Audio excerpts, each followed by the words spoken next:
it's not about a bottom line. Like, I don't do what I do because of a bottom line. I do what I do because I want impact. About 80 some percent or higher brokerages fail in the first 5 years. And when I stepped into the broker world in real estate, I realized there was a lot of people who were giving bad information, and brokers were not there to support. They weren't there to help. That tells me there is an enormous problem in our industry. I think we all, if we're going to start a business, we all have to come into it eyes wide open and go, is your passion and what you are good at aligned with what getting a license is going to do for you? And go, we're going to have some really raw, open conversations that are transparent. And then from there, we can build something. We can build something amazing, but you can't build anything unless you really know who you are as a person. I also am really, really hoping that I am shining a really big light on the fact that our industry has a space for everybody. Part of what my early on why was, is I wanted everybody to feel like their voices were heard.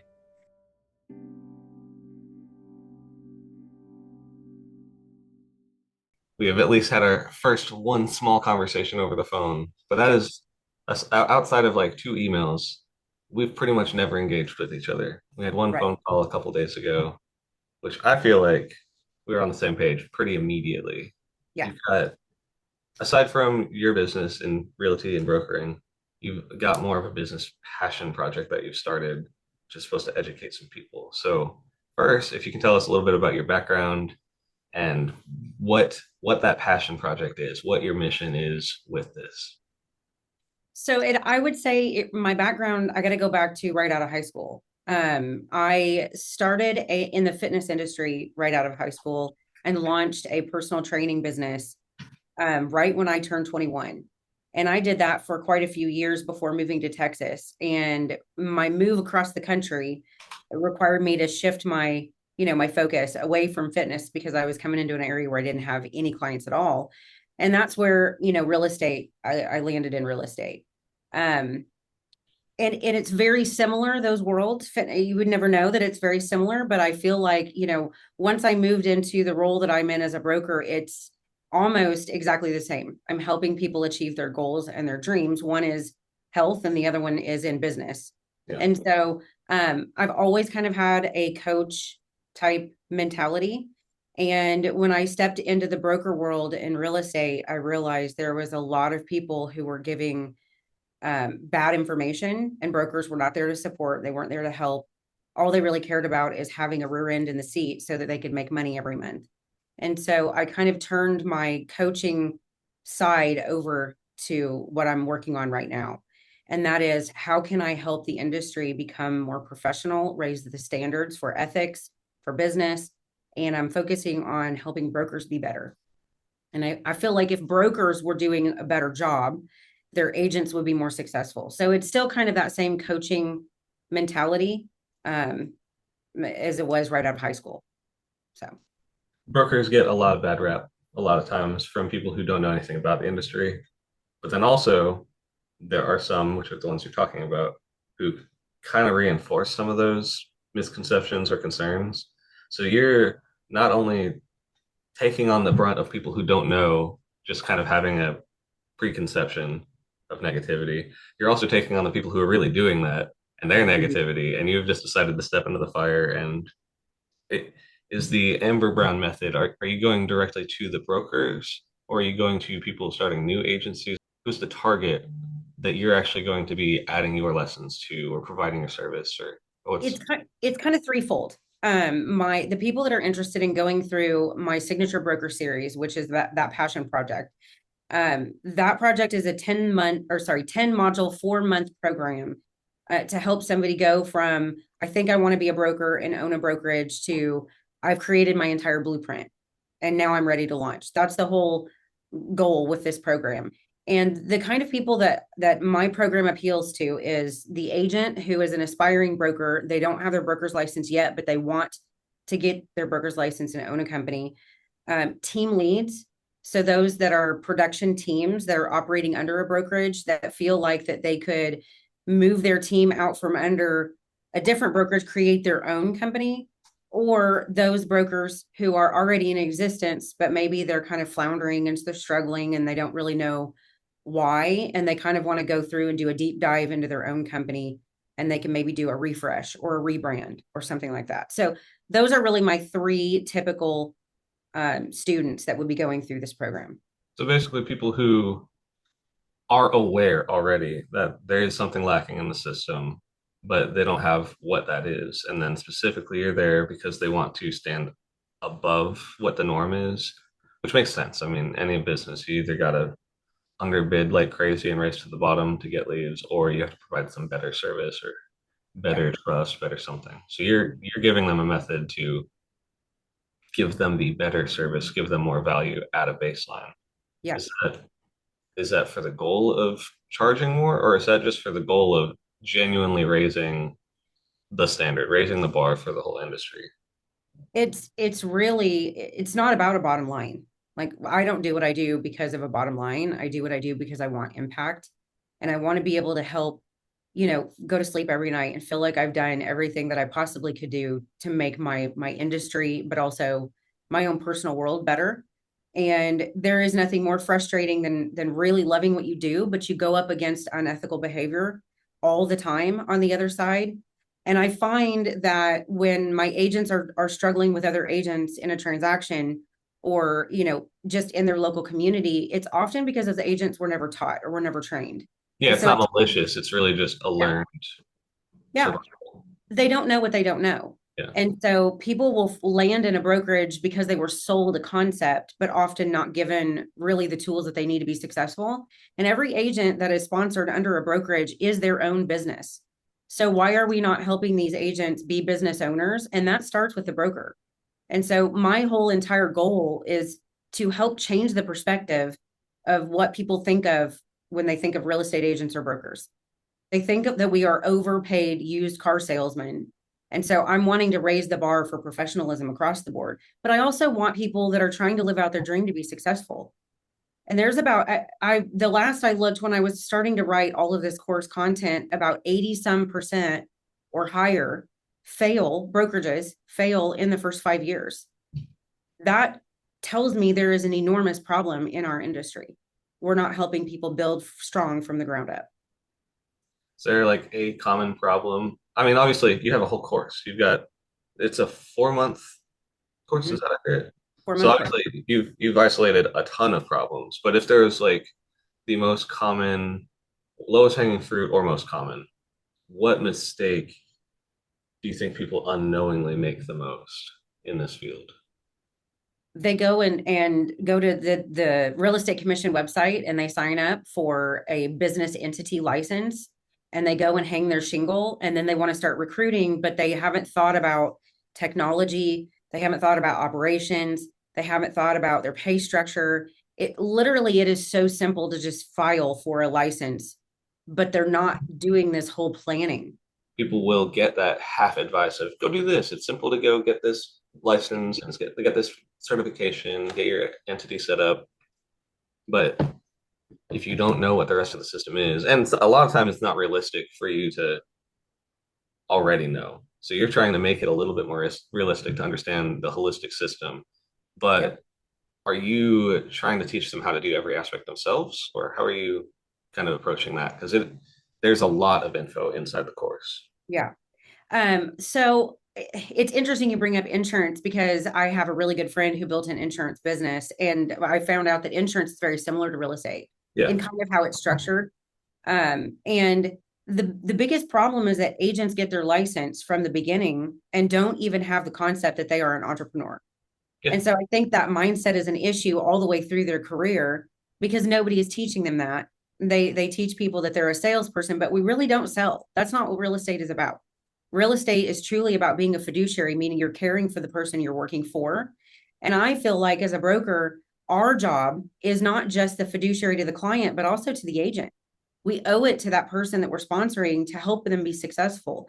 So what I'm trying to do is I'm trying to help people understand, if you want to launch a brokerage and you want to be successful, these are all of the things that you have to know, that you have to do. And if you don't do them well, because that's not your skill set, then you need to find somebody that can, and you can help cast the vision, but then that person can do the heavy lifting, whatever that Yeah. looks like. You still have to understand enough of the process and the Yeah. workflow to identify when you need to hire out, That's not right. necessarily do everything yourself, but Mhm. yeah. Yeah, and my journey kind of came to a head because I started in production and then I moved out of production and into managing of a team. And then from there, compliance officer and then designated broker. So I've kind of walked those steps of each of those different positions. And I've been able to look at the pain points from an agent's perspective, the pain points of the administrative side of brokerages, but then also, in the broker role, the actual pain points that a broker feels. And so I tried to take all of my failing forward and the things that I wish I could have done better and the things that I did do well, and I put that into my education plan. And so Yeah. I'm literally putting my heart on a plate when I'm teaching this program to other people. So So, okay, this is something I touch on too. You are putting your heart on your plate, which is easy because you're not having to fake anything. It's genuine if you have your own experiences and you have even experiences of other people that you intimately understood. mhm. But there's still that you don't know what you don't know. How are you overcoming already, or how are you planning to overcome when people aren't even aware that they need what you have? Because you want to help them. You want to raise the whole bar for this entire field. You want to make sure that people aren't joining to be a broker, or even if this can be cross-platform, honestly, but making sure that they're going into it understanding you're an entrepreneur. You have you have an actual duty, you have a responsibility. Anyone that's working under you, for you, and your clients, you've got a responsibility to all of them to make sure that you're not wasting anyone's time. You're actually doing what is best for them. And if you're not, you can still be an entrepreneur. Plenty of people do own businesses from a selfish point of perspective. And those are the people who talk about it being like eating glass all the time and it's all terrible and it's so hard. Well, yeah, because no one likes you and you're being fake and you don't like you. But the different difficulty when you work from putting your heart on a plate and handing it to people, how do you get them to realize that you are helping them? How do you get them to realize that they need what you have so that they don't have to suffer the same way? I feel like I'm kind of blessed in that because agents know and understand that there is no training for brokers. And so really the position I've come from is connecting with a lot of the big real estate associations.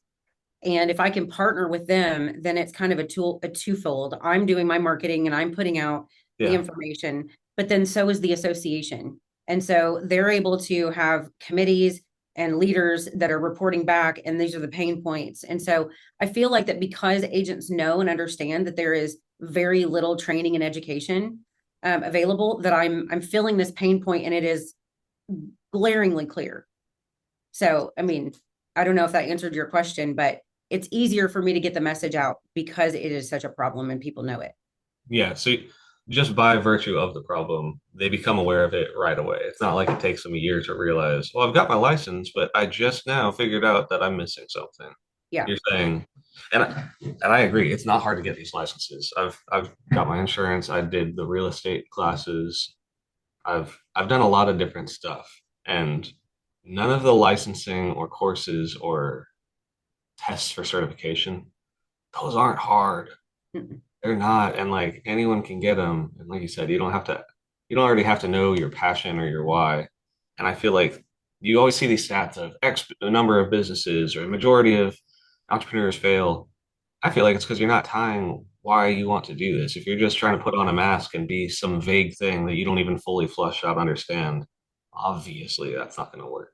Absolutely. And that's where when I started this writing the course content, one of the very first after our initial intro course, it focuses on your why. Why are you doing what you're doing? Yeah, I yeah, mean, I think we all, if we're going to start a business, we all have to come into it eyes wide open and go, yeah, of course there's a monetary aspect that we're trying to fill. Otherwise we wouldn't do it, right? But um is your passion and what you are good at aligned with what getting a license is going to do for you? yeah, And the thing about the real estate license, it's a twofold process. You've got the initial license, which gives you the ability to be a sales agent, and that's great. That's a lot more difficult. And there is a lot of apprentice education that goes along with that, but there is nothing for brokers. All they have to do, as soon as they pass that broker's exam, they can literally start sponsoring people the following day. yeah. There's no apprentice education at all for them. And that's why I think we have such a high failure rate.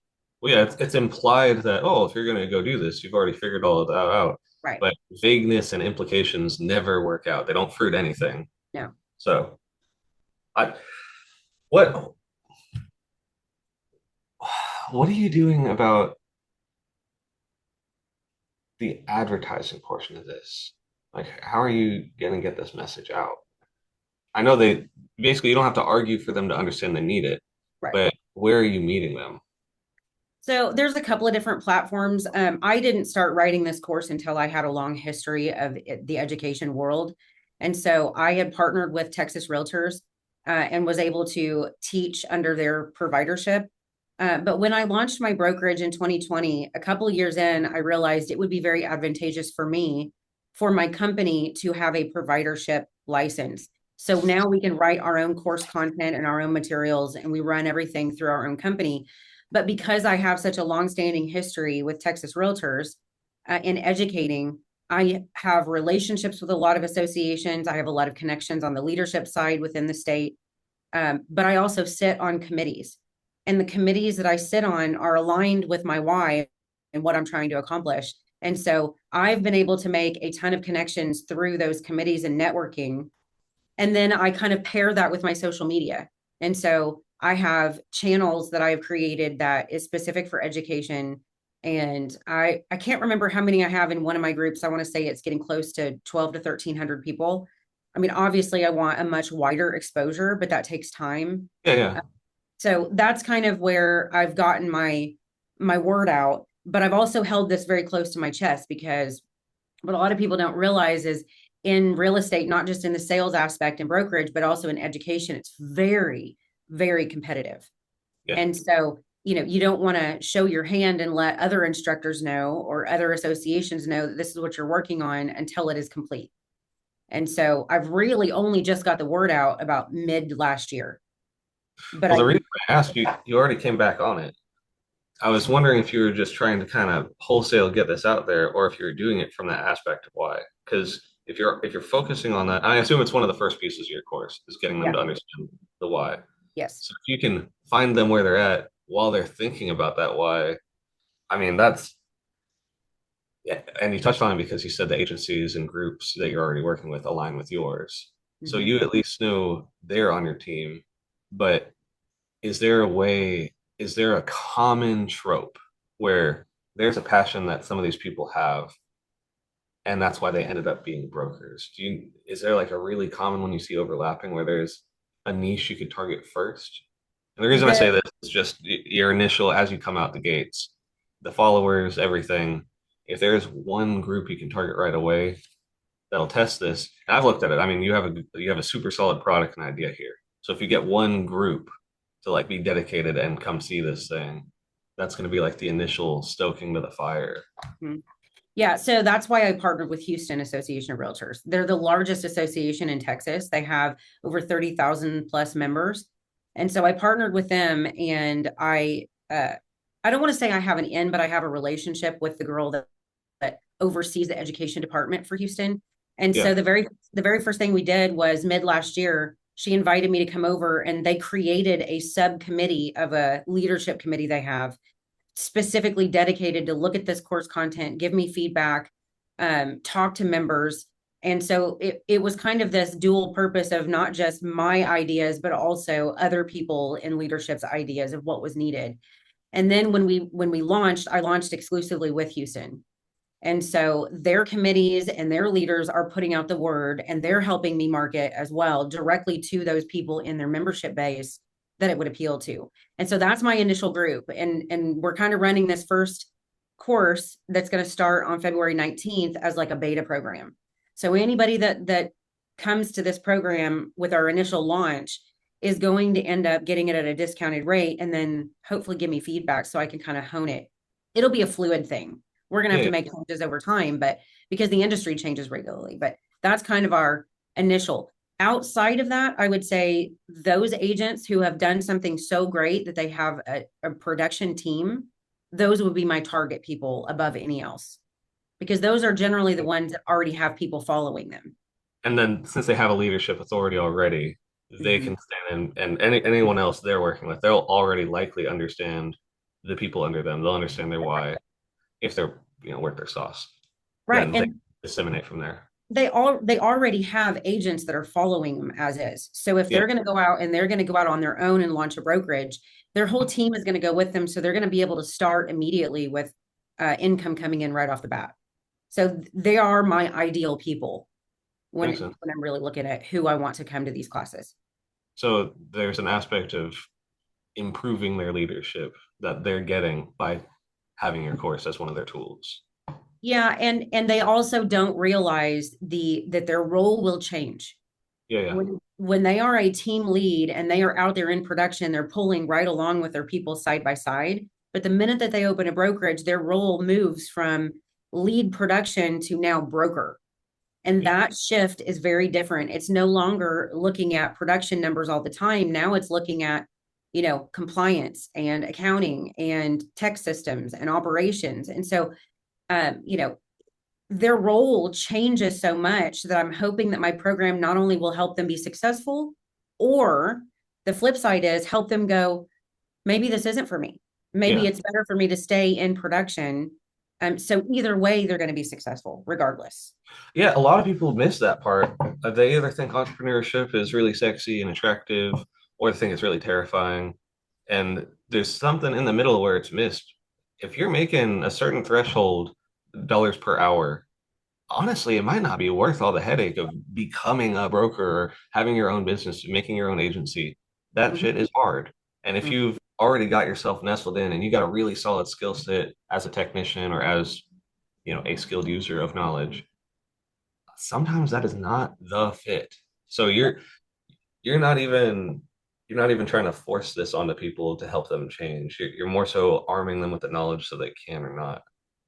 I Yeah, heard a I heard a quote recently which was talking about wealth, and it goes again back to the why. If you know what you're wanting to do with your life, or like you've decided how you would like to live it, you can see how much that costs. And if I think the number they gave, which is kind of arbitrary, was 25 times. If you know what it costs you to live the way you would enjoy it, and you have 25 times that, what your yearly cost would be, if you have 25 times that saved up, you are wealthy. And if it only costs you $1,000 to live, a 25K nest egg has you set really well and you're wealthy.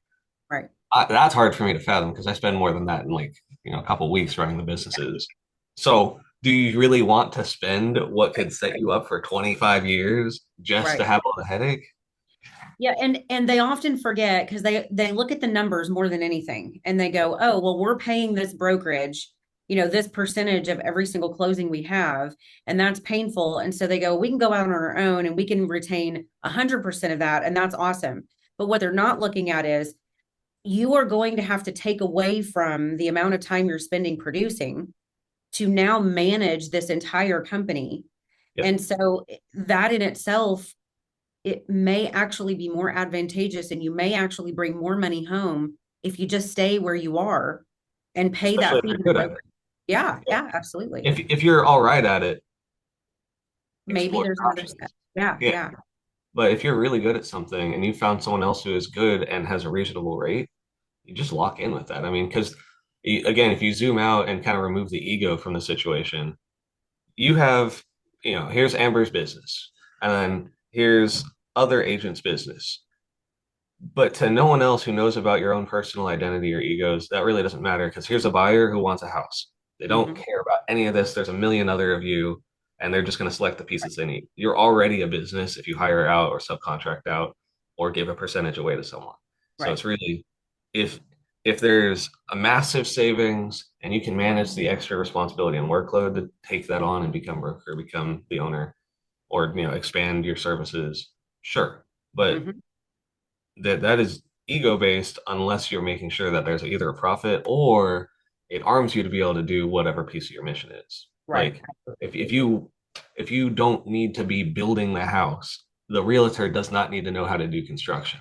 Correct. But if your goal is to like house the homeless and that's like a driving philanthropic dream you have, maybe you should actually hire some people on to do like finishing touches before Hmm. close. Like that's when it makes sense to try to have the whole potato. But Right. otherwise, it's not bad to give up a percentage for a part that you're not good at or you don't want to do. Right. Or you're just not overwhelming yourself with something that you just are simply, that is not your wheelhouse. Yeah. And that's, that's something I'm not afraid to share. I was never a really high producer. The sales aspect was not something that I felt passionate about. I thought when I went into real estate, it was going to be more like my fitness world, where I was going to be trying to match a person with the perfect exercise routine that fit with their body, the same as helping somebody find the house that was the perfect fit for what they were looking for. That it's nowhere near the same. Yeah. Where I found the similarity is when I moved out of the production world and into the education world. And then I was like, okay, now I feel like I'm in my home. This is what I am made to do. And Yeah. so, again, it goes back to a lot of the mistakes that I made over the years of trying to make myself fit into a position in this industry that was just not aligned with who I was. And that actually started in around 2018 when I moved from New Braunfels, Texas, up to Waco. The company that I worked with, I'm sure everybody knows, I started at Magnolia, and I was their compliance officer. And they had hired a company called Culture Index. And Culture Index is very similar to like a Berkman, Enneagram, DISC, right? Any of those. But it was very, very unique in how they did their training. And we were trained on how to read behavioral styles and behavioral traits. And I looked at my map and I was like, oh, I should never be in a sales position ever.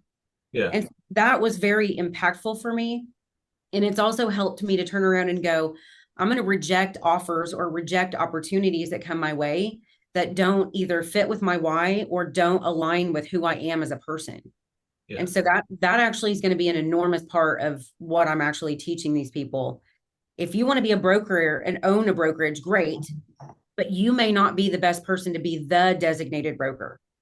Yeah, Or honestly, some of the most successful business owners don't know anything about the business they own. They know about how to run a business, and then they right, find people who are passionate about that piece. right. And Mm-hmm. again, you just said earlier, if you're already a team lead and you're good at that piece of it, and you want to switch into brokering, if you're an awesome team lead, it's not that you can't still do it, but you might just need to find someone who would be really good at all the compliance stuff. Right. Even if you're still technically owning the business and you just also happen to be a badass technician as a team lead. But Yeah. that's cool. Yeah. So that is going to be a huge part of what I'm teaching. And eventually my goal, long term is to take this program, maintain its propriety, but I want to continue to add instructors in that can teach it as well, who have also been broker owners. Anybody who's an instructor that's never owned a brokerage, that's never actually had to build it, that's never had to recruit people or manage agents, in my opinion, has no business teaching other brokers how to do it. Yeah. So I want real practitioners to be able to teach so that they can hand their own personal experiences down and share their own personal stories with people and know that it can be done. And there's multiple ways of doing it. And eventually I would love to be able to work with the Culture Index directly to help people, because that coaching aspect can be so powerful and it can be awesome for the recruiting aspect. That's exactly what I'm doing right this second. Like I don't have a background in being a broker. I know a little bit about real estate, enough to have this conversation and not be lost. But I do want to help people understand how to better themselves in these fields. And brokerage is one of those fields that can have massive impact in the community, massive impact financially, Mm-hmm. leading to other massive impact.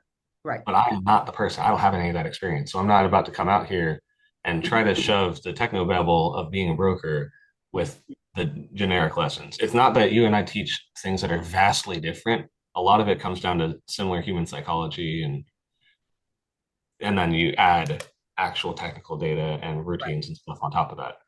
Right. But I have Right. no business telling them directly what this is. But I do have business directing them to someone like you who actually does have the experience in those answers. Yep. Yep. Absolutely.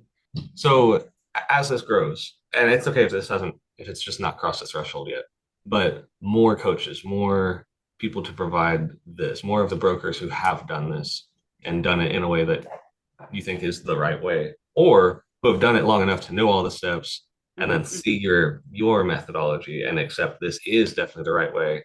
And I can teach people because I've seen both sides of the coin. Like, how are you finding those instructors, those guys? So a lot of it is through rubbing shoulders with the instructors, from the state level. There's an immense amount of instructors out there. Anybody can pay Texas Realtors a $75 fee, submit an application, and be qualified to teach, shockingly. And so, not only do I have a pretty decent connection within the industry, but I also will vet them pretty heavily. So, they'll have to provide experience, they'll have to provide, resumes, they'll have to provide referrals. They're going to have a pretty strong reputation with the local real estate associations that they operate out of. So, it's going to be a multi-layered process when I'm trying to decide who I'm going to bring on. I'm actually launching this very first one with a close friend of mine who is an instructor, but she did own a brokerage. She ran a company. She started it from the ground up. She did all the heavy lifting. We have very different personalities. We operate in very different areas. But because of her experience and how long she's been teaching, I felt like it would be a really great opportunity for us both to go in together and teach. So we're going to do some co-teaching, which I think will be really good for the students to kind of see differing opinions, in one classroom setting. So you're saying multiple different leaders in a room in a physical classroom, or I guess, are you considering digital or are you just sticking to physical? Yeah, it's a hybrid. We're doing a hybrid with this because we understand that everything has changed since COVID and we've done so many Zooms now.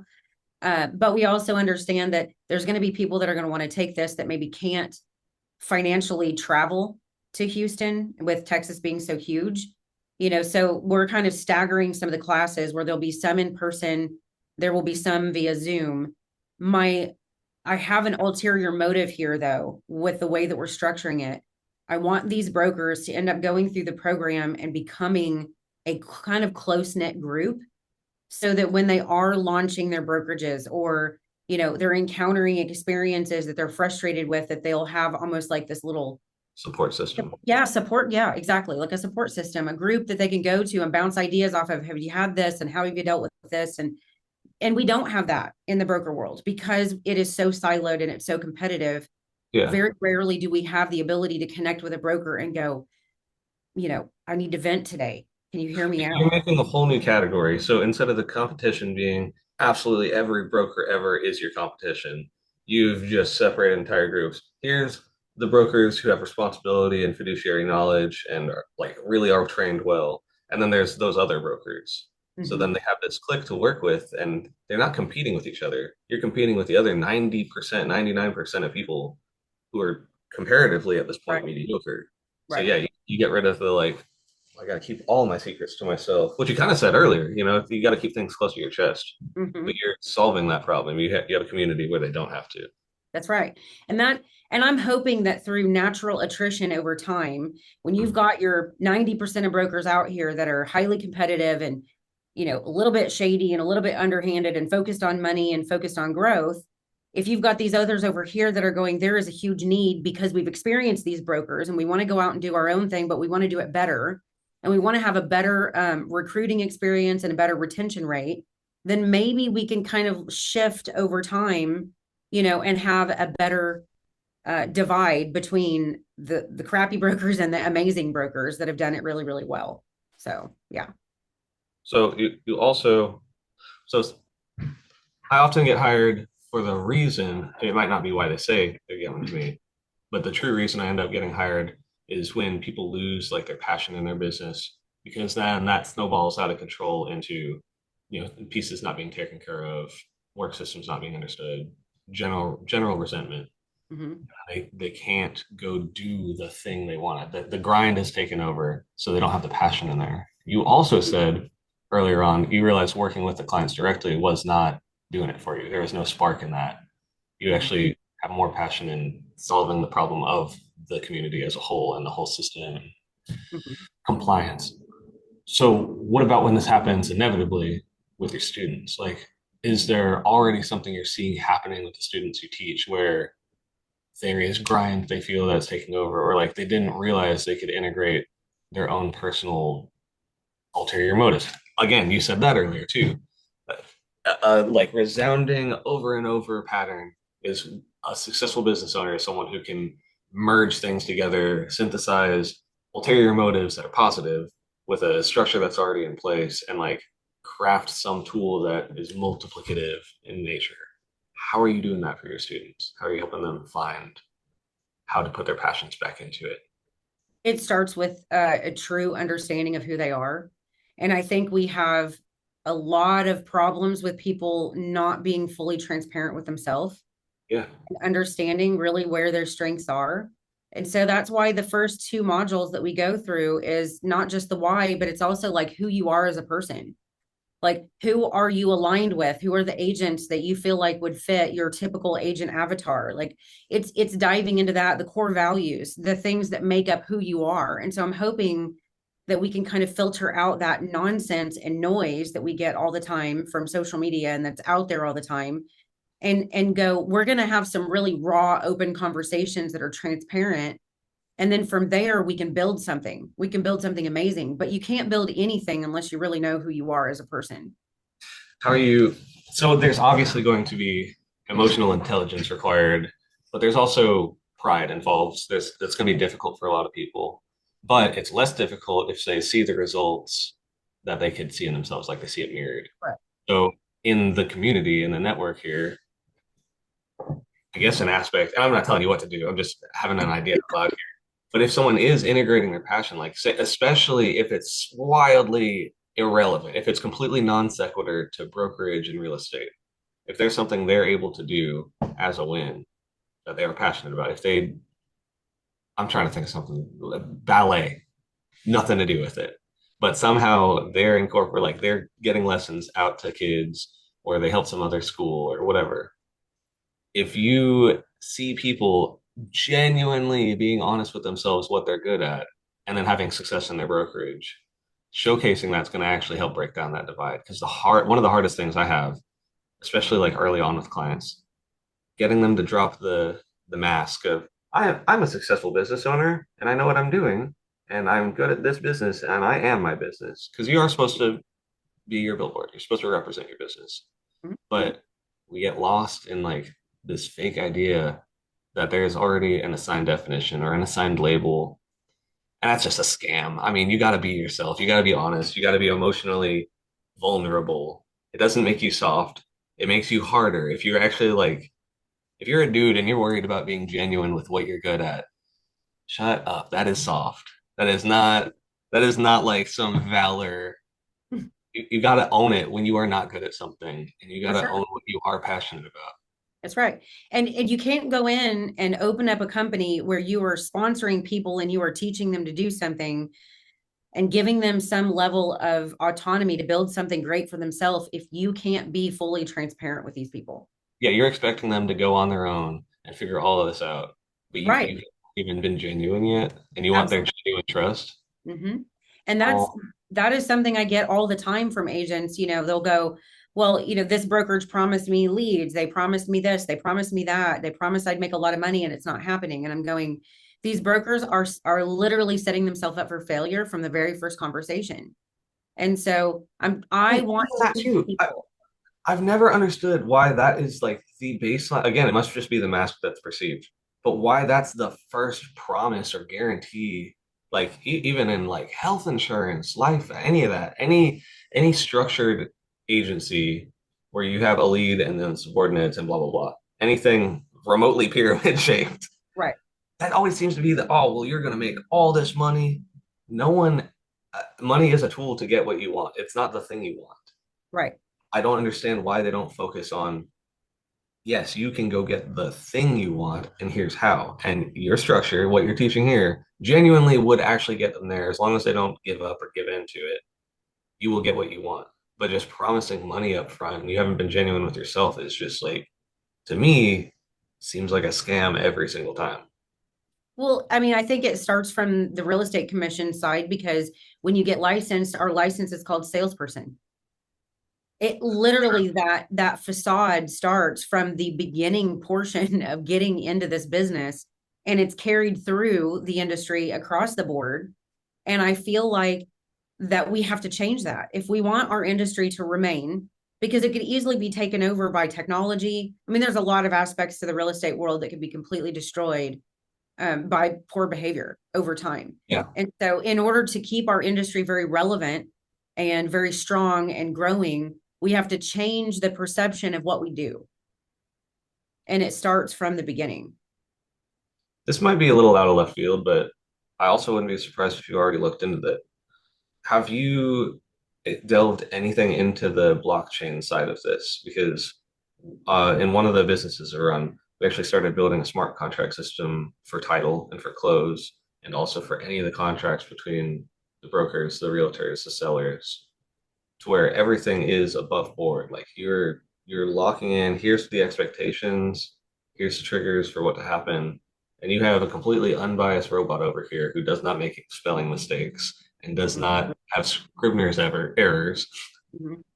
Have you had any of that in your scope, in your perspective? Because I personally think as AI roots into all of its pieces and becomes more efficient, a title is going to be one of those things that escrow in general, if there's anything trust based that is systematic and form based, there's not going to be a person with it. And if someone's got an excavator and a shovel, you're going to hire the guy with the excavator. So Mhm. is any of that on your map yet, or is it too soon? I mean, AI across the board is on the map. It's a huge conversation in our industry. I don't think the people aspect will go away, but I think the No, no, streamlining no. of things will. I Yeah, think yeah, it will dramatically help. And I think it will help those people that maybe they don't think like operations people, or they don't think like the tech people. It really will help them to be able to focus on what they actually do. I think AI and things like that is going to only really be beneficial in our business if it's focused on the relationships. So if it is an extension of the person, right? yeah, And honestly, I mean, I'll be fully transparent. I use a lot of AI in helping me write and formulate the course content because I have so much of it up here that it would take me years to yeah, literally sit down and like piece it out of my brain. And so I can utilize AI to help me formulate the content in a manner that is succinct and flows the yeah. way that It's more efficient. There's no valor. I can dig a hole with a rock. I sure. can dig a hole with a stick, a shovel, but I own heavy machinery. I'm going to use that. There's no reason that I need to do things the long and hard way. Right. It just Uh, gets us to the end thing faster, more Yeah, efficient. Hmm. there's a lot of misinformation, but there's a lot of misunderstanding about those tools in AI. And it's not just like Luda. It's not people who are just, anything new is bad. There is genuine problems. There always is. But the people who solve those problems and use the tools early are the people that win. And Correct. I don't think you felt like spending another 3 years to come up with this course when you Correct. can be launching this month. Right. And that is something that, agents and brokers do have to understand. And I feel like that tech side that can really streamline things is on the front end, helping people figure out what it is they're looking for. Yeah. Technology is immense for that. It's immense for the tedious communication aspect, for scheduling and organizing. But it's also really helpful on the tech side, the back end. I would love to see AI more involved in the contract side. Yeah, that's what I'm saying. Yeah. The smart contracts, the anything where it is contractual and it is already written, it's supposed to be in stone. Let it be in stone. Right. You don't have someone coming in and rewriting a little bit of tiny text. It's not going to happen. Mm-hmm. It breaks the whole thing. NFTs and blockchain always, not always, it got a really bad rap because the thing that was popularized about it was pictures of monkeys. This monkey picture is worth $300,000. Mm-hmm. Man, that is like going back to the excavator analogy. That's like buying an excavator to put a flower inside the bucket and have it displayed out front of your house. That is not what that's for. What are you doing? But it's gonna the advantage of it being smeared by that is that people can adapt that early and start streamlining their workflows. You don't have to rewrite the entire 10-page contract and make sure you have to reread it every time there's a revision. Right. It's done for you. Right. Right. Full trust in it. And the Yeah. people who adapt that and save that time, they're sidestepping the rest of the business. Yes. Yeah. And one of the things I would love to see, and I feel like eventually it will happen, but right now, as a broker, if I want to get my company up and running and I want my agents to have the best possible systems and tools available, I have to piecemeal it together. Yeah, And that is not an efficient business model long term because you are outsourcing all of this stuff to third parties and they don't all sync together. And then you find that the consumer has to go to this site for searching, this site for signing documents. It's like all these different, and agents have to do the same thing. They've Yeah. got to go to this site for a CRM, this site for searching and MLS integration, this site for, our forms and e-signature, and then our tech transaction management. And so it's all these different pieces that we have to put together and hopefully they fit. And that is why you're seeing companies like Compass just came up out of nowhere. And then now they're literally one of the biggest, or are the biggest now in the industry, because their owner is a tech guy. Yeah. So he created the back end of the Compass system to be all one, where the Yeah. agents go into one platform and they can do their searches, they can send out documents, they can communicate with the client all in this one platform. And I feel like that the small brokers that want it, but the problem with that though is you lose the relationships because their model is focused more on the tech side and growth and enormity. They agents that are a part of Compass, if I join Compass tomorrow, Compass is one company for Texas, one broker overseeing all of the thousands of agents that are under that model. And that's not conducive for the consumer. So Yeah. you got to figure out a way to merge or somehow, create smaller companies that have access to the big company systems and tools in a way. Yeah. Because No, I think it should be smaller boutique brokerages. That's how we maintain close relationships and we maintain, that you have local more human community. trust. Yeah. Yeah, absolutely. We've done a lot of that where there's a bunch of piecemeal tools and we'll come in and write code in the back end to make all of them work because I hate it. I've never met anyone who loves it. If you ask me to sign into a portal, I already am going to forget to look at my bill. If you ask me to sign into three separate portals, I'm just not going to do it. And if I have to do a job where I have to sign in through five different portals, I'm going to hate my job and take a long time to do it.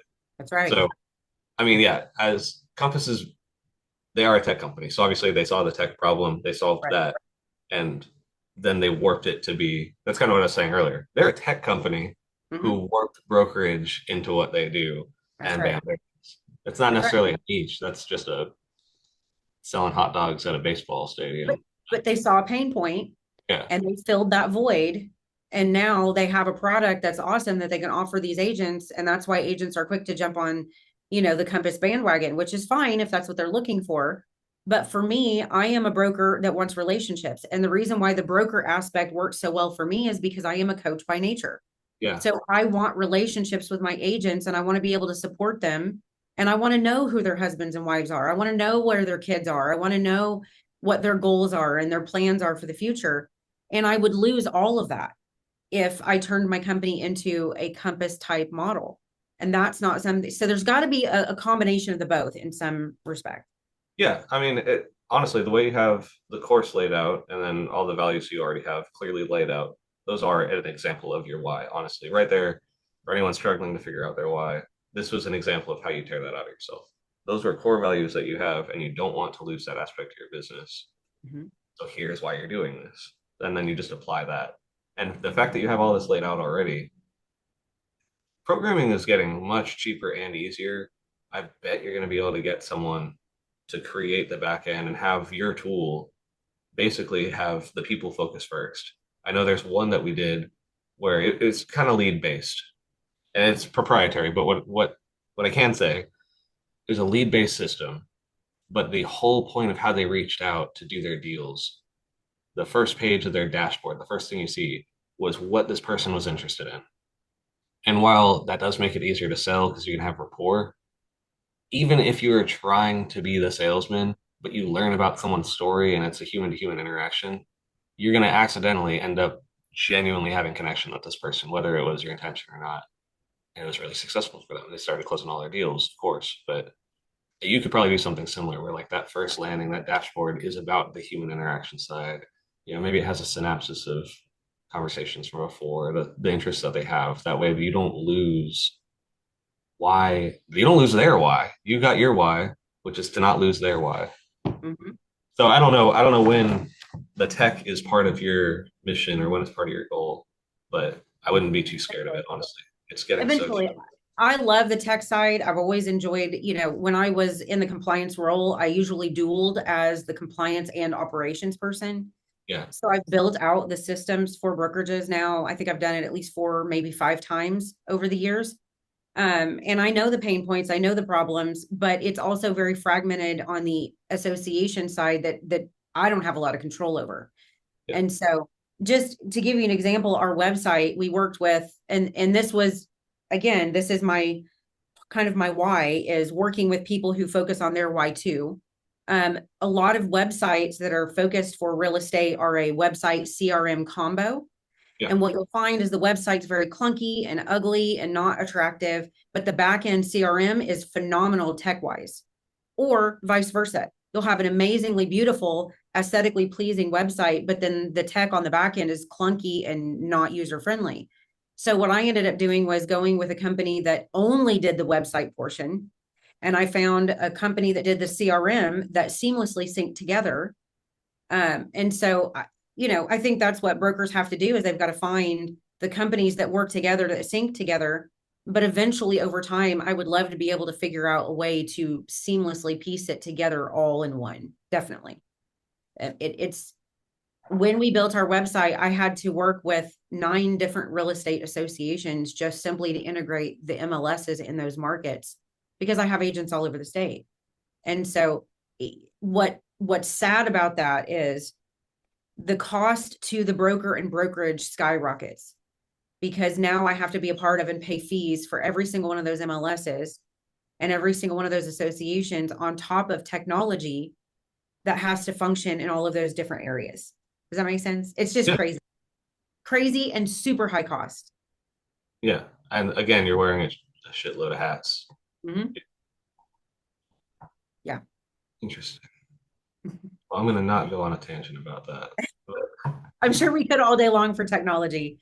It's a challenge, but I'm hoping that by going through the program I've created, I'll be able to speak to some of those pain points that people don't even realize that they're going to encounter because it's heavy lifting on the front end and building out tech systems is time consuming and daunting. And if you've got a person, if you take somebody that's a team lead that's really great at connecting and selling, and you put them behind a computer screen for a couple of weeks straight where they have to build and sometimes they have to understand code and trigger points and checklists that integrate and all of that kind of, you're going to destroy their love it's going immediately. to implode.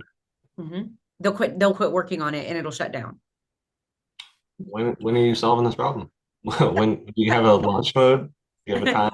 No, I don't, not right now, but I mean, I have a lot of goals for the future, that's for sure. But this Or, was my number one step. The broker series was my number one step. well, I mean, keep me in the loop. I want to talk again once it goes live and see, then we'll hit it from the angle of what immediately worked, what immediately didn't, like what's your next pivot. But if you right now had to boil your whole thing down to like per section of your course or per chunk of the entire structure, give me a sentence per aspect. I know the first part was about the why. If I was gonna like a pitch, is that what you're asking me? Like a little one sentence or so pitch that kind of explains, encompasses all of it? Yeah, less pitch, more description, but essentially same thing. If you're essentially the same thing. So, in a nutshell, it's a blueprint. We walk you through and you've got to do the spreadsheets and the worksheets and all of the time invested into yourself personally, who you are, what you foresee, how do you create your vision to align with your mission and that merge with the why. And then from there, how do you structure and build it? It's foundational, it's legal, it's tech systems, it's leading, coaching, training, providing support, oversight, supervision. It's all of those things in one. Since this doesn't exist, have you thought about, you know, once this goes live and vets itself out, have you thought about applying to be one of these certifications that are actually like state recognized? Where, because there's some in other fields, like you can go get a certification for ethics, you can get continued education, which is actually valuable on something else. There might be fiduciaries who would gain some sort of value to their like a true fiduciary financial advisor that might actually gain more value and reputation if they had this certification. Is this something that you're looking at doing, just leaving it as a product in a community, or are you looking to actually turn it into a cert that is state recognized? You're talking about the course? Yeah, I have it labeled as a certification, and we're going to give people a certification certificate, but it is just a standalone for right now. What yeah, I don't want is I don't want to go through the state realtor association. I want it to be separate. And so if I was going to do a certification, I would want it to be something that was more nationwide in the leadership realm. Uh, mhm, I don't know what that looks like, but yes, eventually I would. Eventually, I would love to take the course nationwide and be able to customize it per each state. Because that's what I've done with this one. It is specific to Texas. yeah. So we integrate the Texas licensing laws and the requirements of our state, but there isn't anything, there is one course that is for brokers that's nationwide, but it is that real broad overview. And so it's not really practical on the Yeah, that, implementation. that thing's basically when you need X number of characters for this essay answer, and they filled it out with a bunch of fluff. That's not Right. there's Yeah.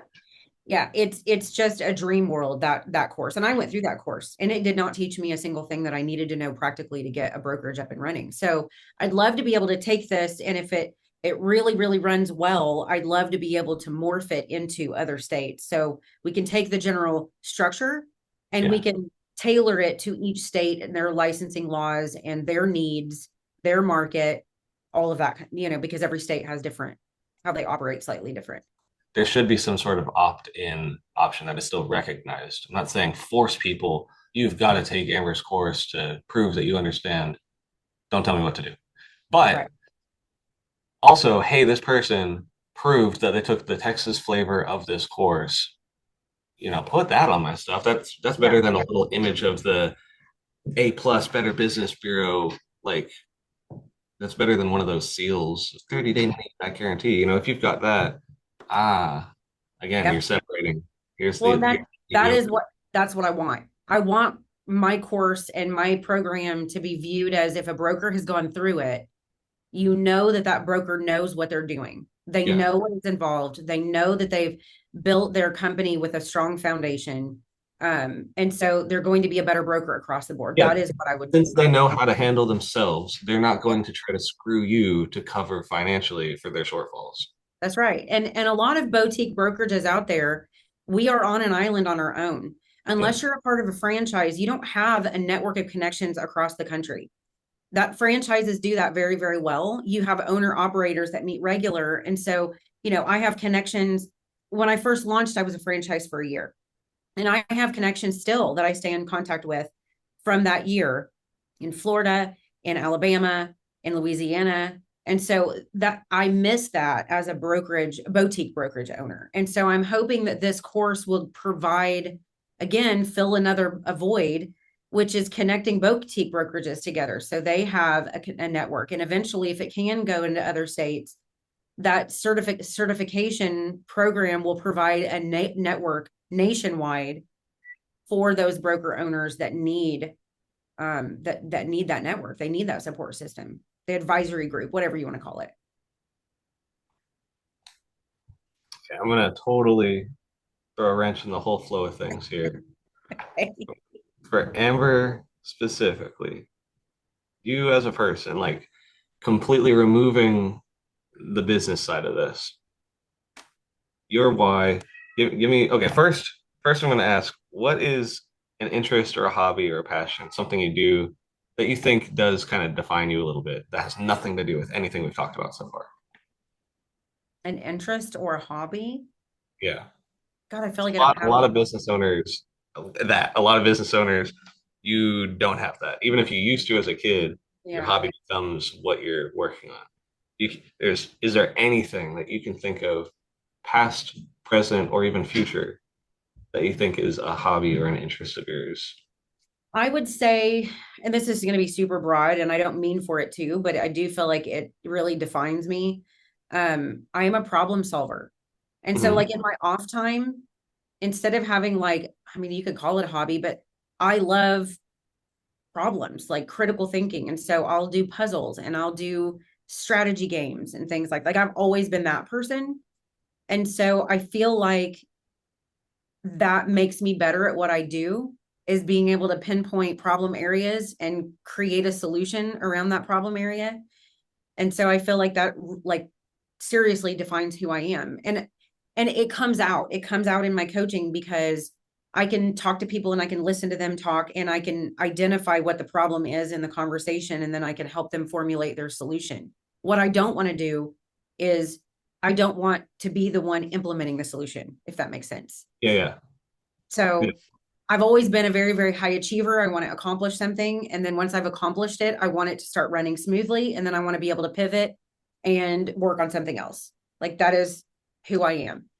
And so I don't know if that really answers your question. Oh, It's it not a does. hobby, but it is who I am as a person. It does. I mean, so where I was going with it, if you had two people approaching you who are, brokers, possible match for your education program, but one of them you walk up and they're playing Wordle right now, and the other you walk up and they're just asking someone to come fix their problems for them. You're probably going to relate more to crosswords and Wordle person, Mhm. and they're probably going to be a better match anyways, just by subconscious nature of you created this course. So if anyone else looking for the course, whether they see this or you're talking to them, that's not here nor there, but if they're also puzzle types, if they're also not necessarily even problem solvers, but they like that aspect or they do that stuff on their free time, they're probably going to really relate to this. Whereas if they are looking for something that's done for you, or Mhm. this sounds harsh, but it's what's coming to mind. If they run around with like a victim mindset of Mhm. this has happened to me, I need the solution to what has Mhm. happened to me, it's probably not going to work for them, and they should just steer clear and not waste the time and not give you a bad review because it's just not the tool for them. It's not for them. I would say the kind of broker that I could see, or aspiring broker I could see being attracted to this course, is in their mind they're thinking, "Oh, I'm going to walk with a blueprint," and they're the ones that are out there talking to people, and they can naturally bring people to them because of their um, social side and their flamboyancy and all of those things, and they can sell great. And if they sign up for this program and they think that they're going to walk with a blueprint being handed to them, this is not the course for them. Yeah. This is absolutely a course for somebody who wants to do the hard work. Someone Because if, who wants to know the rules of the game so that they can play it. yes, that wants to know the ins and outs, that wants to put their own self into their company, and they are the ones that create the blueprint. The fun of a crossword is not flipping to the back of the newspaper and finding out what the answers Correct. were. And yeah, Correct. I know what words are, I can read. But Yeah. if you actually enjoy Yeah. solving the game, yeah. That is correct. Mm-hmm. All right. Well, honestly, get it out there. Don't hesitate. It sounds like one, this is really needed, but two, I feel like the people who want to play the game are also the people who make the most changes, Mm-hmm. positive changes. Oh, well, honestly, or negative. But if you provide them with the right set of rules, you can help them make positive changes. So Yeah. I And implore. I also am really, really hoping that I am shining a really big light on the fact that our industry has a space for everybody. Part Yeah, of what my early on why was is I wanted everybody to feel like their voices were heard. And while that is true, it also requires that humility of being able to acknowledge maybe being a business owner is not for me, or brokerage owner is not for me. Maybe I'm better in an admin position or whatever that looks like. And I feel like I'm shining a light on that exact issue with this program. And I'm helping people to maybe pull out their why and understand where they are best fit. yeah, live And it. Don't be a billboard for yeah, your business the way someone else describes it. yeah. Be you. Don't hate your life for no reason. What are you doing? Just Mhm. get out there and solve the problem you want to. That's right. And brokerage is just a tool to do it. The same way real estate is, the same way construction is, the same way house cleaning is. It doesn't, those Hmm. are tools to win the game. And there's slightly different rules depending on which class you choose, how you're going to play it. Get out there. I'm excited about this. I mean, Okay. you sent me an overview. I got to see a little sneak peek of what's out there, but Thank I you. I want to see this thing sooner than later. Don't hesitate. Don't wait for it to be perfect or anything. It's already like, even if just what I've seen right now, even if the first thing started tomorrow, you're probably going to massively impact people day one. And That's my hope. don't hesitate. Get out there. But I appreciate it. It's great to talk to people in other industries that also have an understanding of just the leadership side and where there's problems and struggles, and because Yeah, it's not just real estate, it's across the board. no, it's not, most of these things overlap. If there's a Venn diagram of any leadership, 80% of that stuff is the same. But there's really critical pieces of operational and legal and technical, and that's what separates all these pieces out. But Yeah, yeah, end of the day, it's, you have a responsibility. You have, any position of authority carries massive responsibility with it, right. and you need to learn the rules to your flavor of the game That is right. so that you can. I mean, even if you're a parent, there's so many people who, whoops, I have a kid, and then, why is my kid so hard to raise? Mm-hmm. I mean, you just fell into this. You didn't look at the rules. It's very easy to get a certification. It's very easy to get a kid. Yep, But very true. Well, thank you for giving me the platform to talk about it. I appreciate it. yeah, I appreciate it. I'm looking forward to it. You gotta let me know when you launch. I I'll will be do. there. All All right. right. Thanks so much. Yeah. All Bye. right. Bye.